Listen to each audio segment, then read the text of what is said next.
My Hero Academia has featured some really compelling villains. I've talked at great length about how much I'm enjoying Tomura Shigaraki's slow evolution into becoming a criminal mastermind.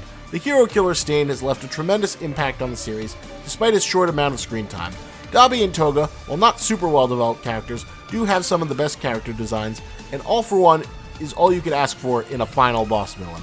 So recently in the manga, there's been a very special new character who's been introduced, a new villain who has quickly risen as one of my favorites. But it's not for the reasons you might think.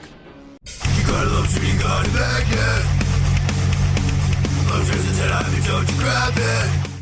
Gentle the Gentle Criminal is perhaps one of the lamest and dumbest villains to ever appear in My Hero, but it's very much by design because Gentle's purpose is one designed to teach Midoriya one of the hardest lessons he'll have to learn on his quest to become the greatest hero. You see, Gentle isn't very much of a threat to anyone. He mostly makes YouTube videos where he commits minor lame crimes like attacking a convenience store or hiding the expiration date of fluffy pudding. The man is a joke. Even when he tries to look cool by pouring himself tea, he completely fails and gets his partner La Brava soaked. In every practical way, Gentle is a miserable failure and is not someone we're supposed to take seriously, but his path collides with Deku when his latest sinister plot is to sneak into UA during its school festival. Generally, this arc is pretty low stakes. Deku just wants the festival to go on since all the UA students have put a lot of work into it, and if a villain gets in the way, that'll be the end of it and the festival will be closed down. While Gentle just wants to do something great and make his mark on history. Generally, this arc is supposed to be a more lighthearted breather arc after the very intense and rather dark internship arc, and Gentle is obviously a rather minor villain, but he takes on a greater significance once his backstory is revealed. We learn that Gentle originally dreamed of being a hero, the kind of person whose name would go down in history, but his grades were never up to snuff despite his best efforts. Embarrassingly, he was even forced to repeat several grades before his school gave up on him. He failed the provisional hero license exam 4 times, and in an instance when he saw someone falling from a building, he tried to save them only to get expelled for getting in the way of a pro hero. From there on, after being forced to live with his parents, Gentle realized he would never live a life worthy of being written about as a hero. Instead, he decided to become a villain. What makes Gentle especially tragic is the fact that Gentle is us. We all like to think that we're the heroes of our own story, but the fact is most of us can't be the Harry Potter or Luke Skywalker chosen ones destined to go on a hero's journey. Most of us are bound to lives of mediocrity. Who knows? Maybe we're not smart enough. Maybe we're not talented enough. Maybe we just don't have the luck needed to take our ambitions to that next level. Chances are most of you watching this video are more like Gentle than Deku. Facing lives filled with disappointment and your own mediocrity is something most people have to come to terms with.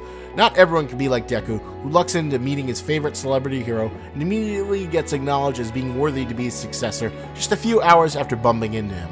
Then gets the world's strongest superpower, which he then uses to get into the Harvard of superhero schools. Then he gets the cutest love interest in a skin-tight bodysuit who starts completely crushing on him, literally just waiting for him to acknowledge his feelings for her to cement their relationship.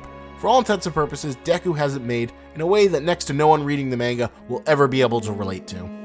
In all honesty, most of us are more like Gentle. We have ambitions, maybe we work towards them, but ultimately our lack of talent and ability or luck holds us from the success of moving forward. I even wrote an entire play around the brutal reality of facing one's own limitations, where a person on the autism spectrum kept on taking the SAT exam again and again because he wanted to get into Harvard, because he knew the excellence he saw in characters like Harry Potter was not reflected in his own existence, of merely working as a janitor at an art museum. But he could never raise his scores to anything close to acceptable. But despite this limitation, he kept on trying. That is the tragic futility of Gentle, a man with a drive and ambition to pursue his dreams, but not the talent or ability, and even when he takes the dark path of a villain, his efforts are met with ridicule and laughter, as most people mock his YouTube videos. It's his backstory of failure that transforms him from a joke villain into something painfully relatable, and his fight with Deku teaches Deku perhaps his most difficult lesson of being a hero. There's a theme that Horikoshi's been slowly building up throughout his run of My Hero Academia. The universe of My Hero is one where equality will never exist. In a world where someone could be born like Choto, who has the powers of fire and ice, and another guy can be born with the ability to throw purple sticky balls from his head, there's no chance that everyone will get a fair shot in life. This inequality has created a society prone to raising villains, and we've seen before that there aren't necessarily bad people. In Twice's backstory, we learn that his quirk forced him to develop a multiple personality disorder, and the only way he can cope with it is by wearing a mask to keep himself from fracturing. During the internship arc, we meet a trio of villain henchmen bound by their friendship and the fact that Chisaki is the only person who gave them a place to belong in a world that they felt left behind because of their powers. Now Deku is facing off against someone as passionate as he is, but his role as a hero to preserve his dream and the ones of everyone at the school festival is to literally crush someone else's. What should be a triumphant moment quickly grows tragic as we see La Brava struggle to win the day by hacking into the UA security system. But it's too late. Gentle's doom is signaled by the arrival of several pro-heroes. In her despair, she screams and cries not to take Gentle away because he's everything to her. And we learn what the true purpose of heroes are in the world of My Hero. They aren't so much tools of justice and peace, but rather blunt-force instruments designed to beat and punish those who do not belong.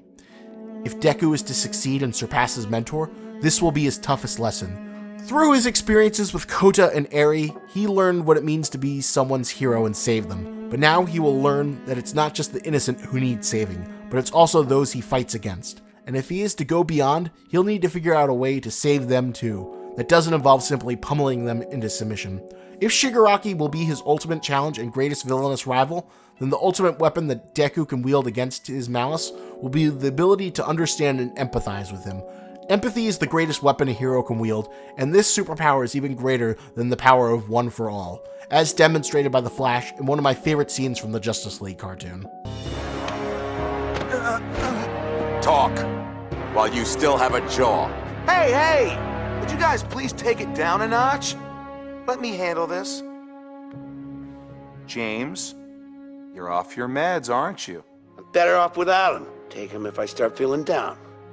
You know that's not how the medicine works. You're not well. I'm fine. You want to throw some darts? No. Listen, James, you're wearing the suit again. I am? Well, what do you know?